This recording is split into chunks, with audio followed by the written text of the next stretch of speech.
Secret చూద్దాం.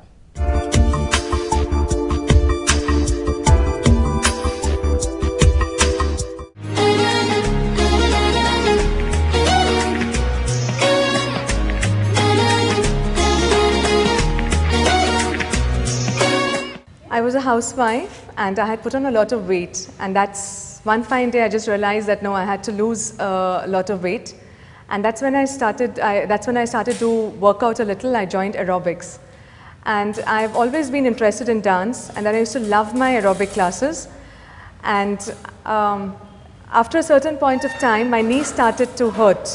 That's when I went and showed to a doctor. And the doctor told me that if you don't strengthen the muscles and if you keep jumping and doing stuff what they do in aerobics, your knee joint will start to hurt a lot and you will have to stop doing a lot of these activities. That's when I realized that okay, I should do a little bit more. And then I found a yoga class near my house and I started going there. And I started enjoying because I was a little flexible, and I found that that 1 hour gave me not only a good body workout but also helped me to relax mentally. I felt at peace after doing my yoga. That's what interested me a lot, and I decided to learn more about yoga, do my teacher's training, know and find out what goes behind every asana, what is good for certain people and what is contraindicatory for certain people. So even when I was learning and doing my TTC, one of my friends, she invited me and she said that, and as it is you're doing your practice, why don't you come and teach us also? So I started going to her house and I started teaching her and her neighbor, and that's when I realized no, I have to go deeper because now people are relying on me to teach them.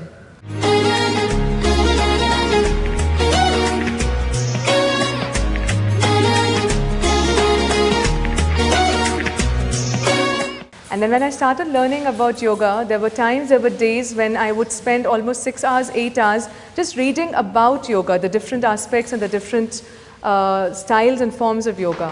And it interested me a lot.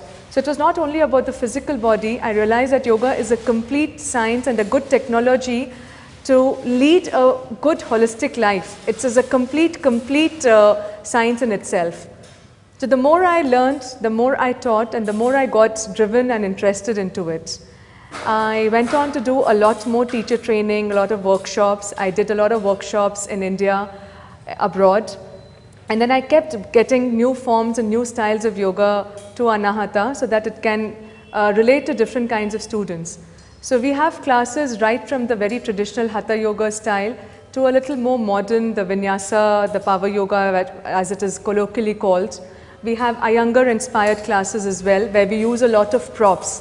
So the Iyengar inspired style, where we use a lot of props, the usage and the function is, if you are tight in certain part and there is some kind of restriction in the body which restricts you to go into a posture, you take use of these props like these ropes, we have the chairs, we have the blocks. So with these kind of props, a person can do the asanas without overusing their muscles or causing themselves too much of fatigue.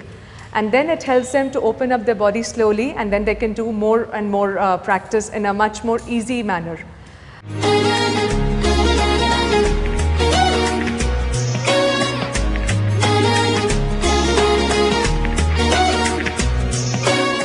What is the definition of an asana? The definition of an asana is Thiram Sukham Asanam.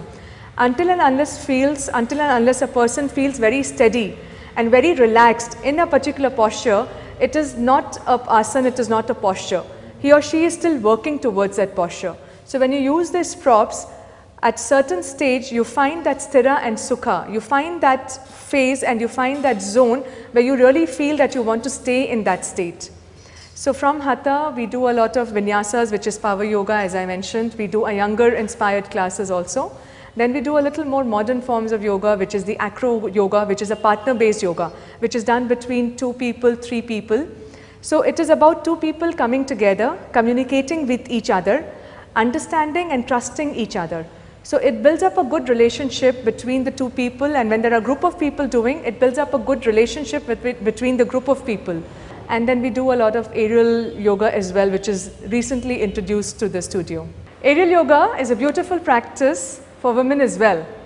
Most of the time you will find that in today's time, we work out in the gym or we do yoga, so we are concentrating either only on the legs or on the core. but the upper body strength is missing. So I personally feel that with the help of the silk, with the help of the hammocks, especially women who don't have good upper body strength and the whole body needs to be balanced in strength and flexibility, this can serve as a great tool to really improve your upper body strength, your arm strength and your upper body strength. So it can be really beautiful.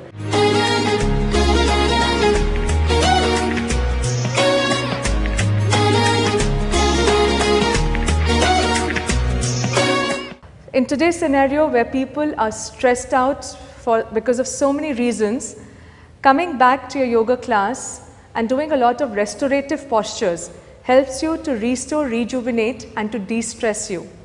So all the other forms that we do is very yang oriented, it is very heating. So it is very complementary when we do restorative and yin postures because they bring us down. They restore our organs, they restore our senses and they sort of rejuvenate us in a very good manner. So these are the different forms of yoga that we practice here, which are very, very popular, and we try to give different forms to different people so that they can find out what works for them, and on different days, different people, they want to do different kinds of yoga depending on their mood, depending on how the day has been. Sometimes they want to do a very good vinyasa, heated, powerful practice. Sometimes they just want to do a restorative, rejuvenating yin kind of a practice. It's been a beautiful journey so far.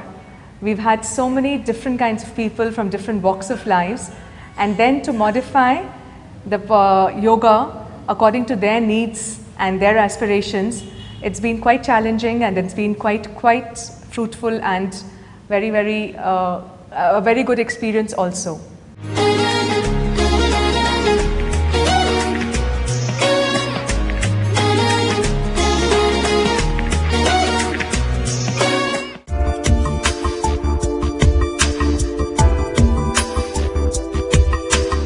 చూసారుగా